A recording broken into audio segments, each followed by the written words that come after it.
Hello and welcome to Mr. Hines' Assassin's Creed Odyssey walkthroughs on sanctuary sites in ancient Greece. In this episode we're going to be looking at the sanctuary of Zeus at Olympia, which is located in a region of Greece known as Elis, up here in the north of the Peloponnese. The sanctuary itself is actually nestled at the intersection of two rivers, one known as the Alpheus and the other as the Kleidos, and the sanctuary is actually located also on the foot of Mount Kronos, not Mount Olympos. That's actually a range between Thessaly and Macedonia. Now, most famously, this sanctuary site is seen as the birthplace of the ancient Olympic Games, which allegedly first took place in 776 BC and happened every 4 years from then on, and these games were held in honour of Zeus. Now, whilst this is a pan-Hellenic sanctuary, and what I mean by that is people from all over the Greek world would come here, come to this site, whilst this site was mainly in honour of Zeus, it's also worth mentioning that Hera was worshipped here as well, Hera being queen of the gods and Zeus's wife. In fact, what we're flying over now, and we'll look at in more detail later, is Hera's temple, known as the Heraion. And just as you have a male set of games that took place every 4 years, there was also a female equivalent, known as the Heraia. They took place once every 4 years. In fact, the priestess of the Temple of Hera was actually quite a privileged position, as she was the only female that was allowed to watch the male version of the games. Women could come into the sanctuary at other times, but when the male games were going on, they weren't allowed to watch it. Now, the first building that we're going to look at here is this building on the left that I'm flying over, which is called the Prytaneon. This building has an interesting mix of functions. It has both a religious and an administrative function. First of all, it was used to store the torch which was lit at the start of the Olympic Games, and obviously that's a tradition that we still do today. And because it's got that whole idea of a burning fire in the centre of a home, and we also have an altar to Hestia in this area as well, Hestia being goddess of the hearth. But this place was also used as a residence for the officials and the priests of Olympia, and also victors of the games would celebrate their victories by having a feast in this building as well.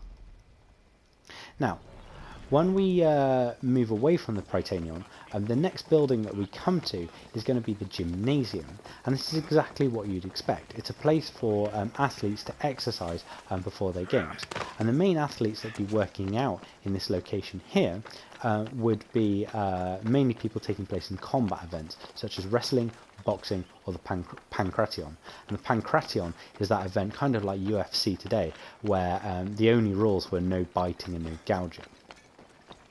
Now, as we move away from the Gymnasium, the next place that we come to, and the next thing that we've got to look at on our journey through Olympia, is actually a sacred tree. This was the sacred olive tree of Olympia, and it was from this olive tree that the wreaths for victors were made. This olive tree also has something to do with one of the foundation myths of the Olympic Games and the site of Olympia. There's about 3 main differing versions of why there's a sanctuary here and why the Olympic Games take place. But in this version of the myth, it so goes that Zeus wanted an appropriate place for him to have a sanctuary for himself, so he threw a lightning bolt down to the earth, and this is where it landed. And from there, this tree sprung up, and the rest of the sanctuary was built around it. We'll look at some of the other versions of the foundation myths for the Olympic Games and the sanctuary site here later on. Now, the next building that we're going to look at is this seemingly innocuous workshop. This was actually the workshop of the famous sculptor Phidias. Phidias was the most famous sculptor in the entire Greek world, and he was commissioned to construct so many statues and work on the design of so many temples that he had his own workshop here. Phidias most famously sculpted chryselephantine statues, that's gold and ivory statues, on a colossal size. The most famous too is the one of Athena in the Parthenon on the Acropolis in Athens, and the other one is here at Olympia in the Temple of Zeus. That one of Zeus was seen as so famous it was considered one of the 7 wonders of the ancient world, but has now been lost to us. As we carry on our journey through Olympia, the next area that we're going to look at is this, the Leonidon. The Leonidon is an ancient version of a hotel, basically. Paying customers coming here to visit Olympia and spectate at the events for a price could get a room here and spend a couple of nights as well.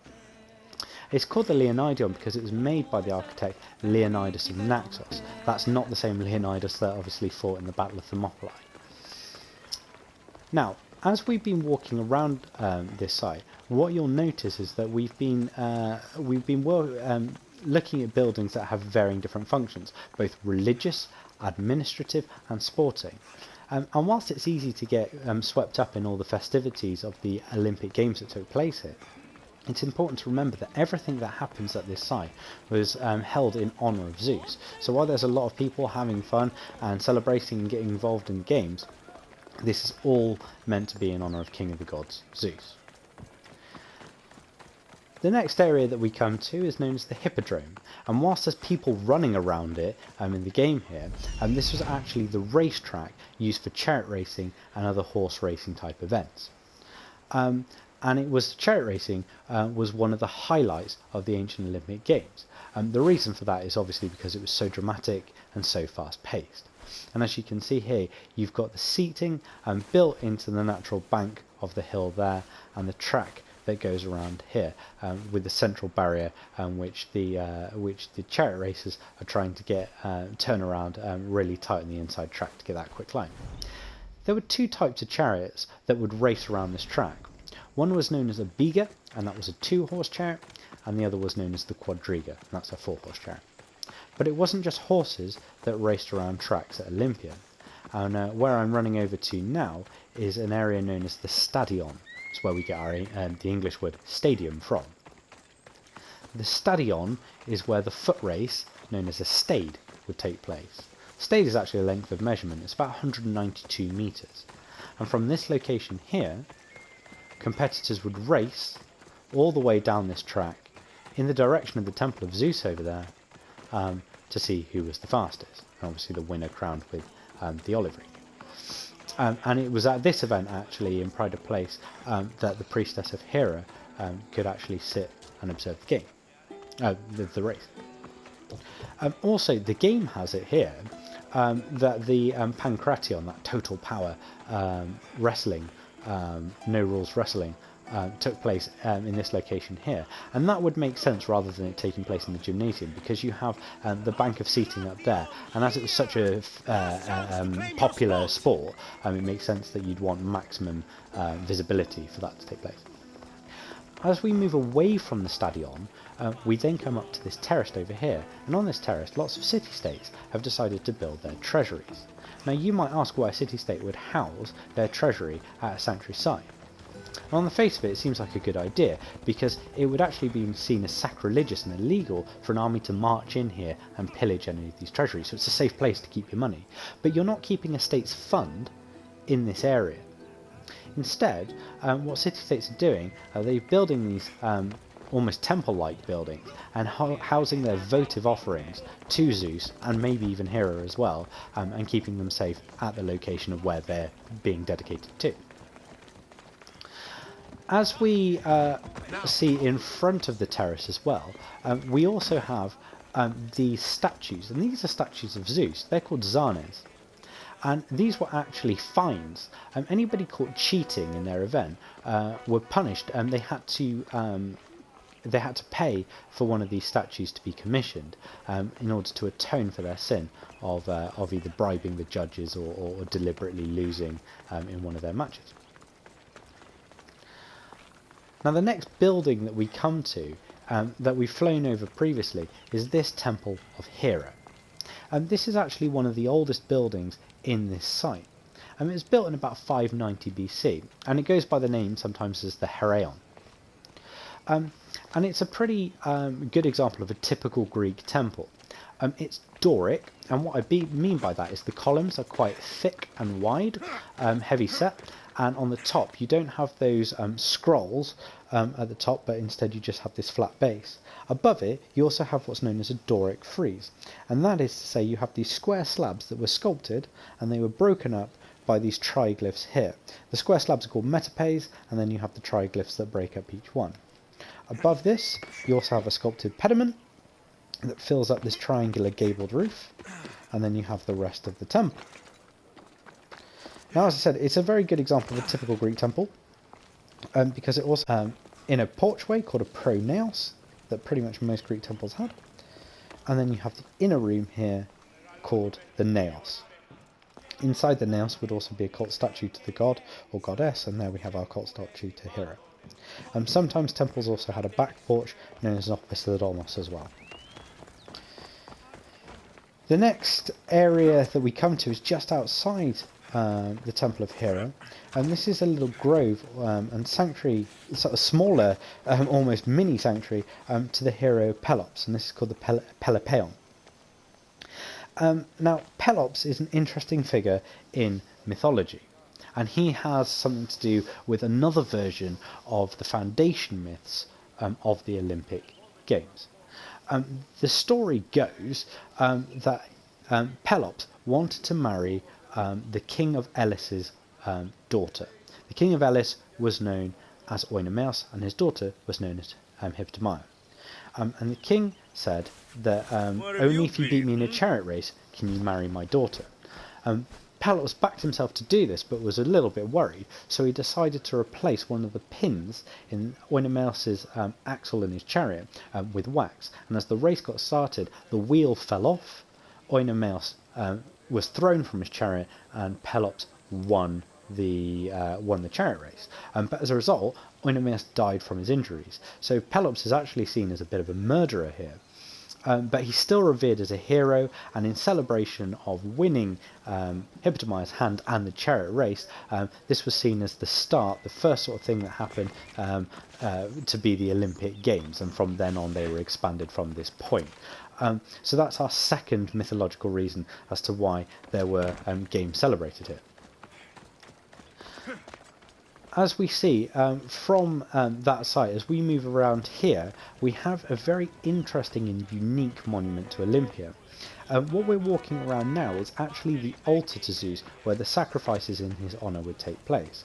Sacrifices to Zeus at the Olympic Games happened on a massively grand scale. In fact, on one day, over 100 oxen were sacrificed in an event called a hecatomb. And what happened was the ash burnt from these sacrifices was never cleared away. Instead, the people of Elis decided to keep them and build up this ash pile on the altar, and they'd mix it with water from one of the nearby rivers, and it would turn into this sort of like clay, sticky material that they would use to add to their altar. And this is very unique to Olympia. It's not seen really anywhere else in the Greek world. Now, a typical Greek sacrifice would take place where an animal, such as an oxen, was sacrificed on an altar, and the innards were looked at by a priest to check if they were diseased. If they were diseased, it was a bad omen and you'd have to redo the sacrifice. After that, a thigh bone wrapped in fat was offered to the gods, and the rest of the meat, the sacrificial meat, was split up and shared around the attendants of the sacrifice, so it's got a very communal. Now, away from Zeus's altar, we obviously now need to look at his temple, which was the defining feature of the entire sanctuary. And that's where we're coming to now. The Temple of Zeus was massively ostentatious, and until the creation of the Parthenon was probably the famous and biggest temple in the Greek world. The Parthenon certainly does outdo it, but this was still nonetheless a spectacular temple. It was built by the architect Libon of Elis, so a local, and it was built in about 470 to 457 BC. It's quite a standard temple in the sense that it's Doric, so it's got these thick, wide-set, heavy columns again with a Doric frieze running up the top, but it's incredibly well decorated, and it houses that Chryselephantine statue of Zeus. Now, if we take a little bit look at the decoration here, you have these metopes running along the front. The game in Assassin's Creed puts every single metope as the labours of Heracles, which is usually wrong. That's not usually what was on every temple, but on this temple it was the case. On the front there were 6 metopes that showed the first 6 labours of Heracles, and on the back were the remaining 6 labours of Heracles. And it was this metope here, which the game is not showing the right labour here, but in this metope at this point was the story of Heracles cleaning the Augean stables, and that story of his cleaning the Augean stables is the final foundation story behind the creation of the Olympic Games here at Olympia. The story goes that Heracles was tasked to clean these filthy stables in one day, the stables of Aegeus, and it was thought that it couldn't be done, but Heracles used his brain and he decided to break the banks of the nearby river, and it washed out the stables.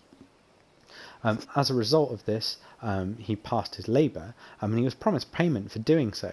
However, the king didn't pay up, so Heracles marched back with an army and had a battle here, and in commemoration of winning the battle, he then set up games as a victory celebration, and this seems the third reason as to why there is games that take place at this site. Heracles is obviously son of Zeus as well, so it makes sense that he's on this temple, and you could see this victory as well as commemorating his father as well. So these games were held in honour of Zeus. Above the metapace we also have pediments, the sculpted triangular gabled roof. And again, the game just fills this with generic scenes from mythology, but in reality, the east pediment would have shown that chariot race between Pelops and Oenomaus, and on the west-hand side we would have had the centaurs fighting against the Lapiths.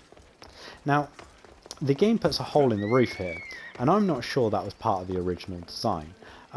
But it certainly makes it easier for us to get inside the temple and view the chryselephantine statue of Zeus, which is what we're going to do now. So when we come into the naos here, you can see this huge gold and ivory statue of Zeus. It's quite easy to tell it's Zeus. He's sat on a throne, he's got a scepter, and it's thought actually that there might be an eagle in his hand there instead of the goddess of victory. But Nike also makes sense being there as well. So obviously, this temple was seen as really impressive and very special to the people of Elis, and it is, as I said, the defining feature of this whole sanctuary site. So there we have it. We've looked through most of the major monuments, buildings and sporting sites here at our Sanctuary of Zeus at Olympia. I hope you've enjoyed our tour around. Thank you very much for watching.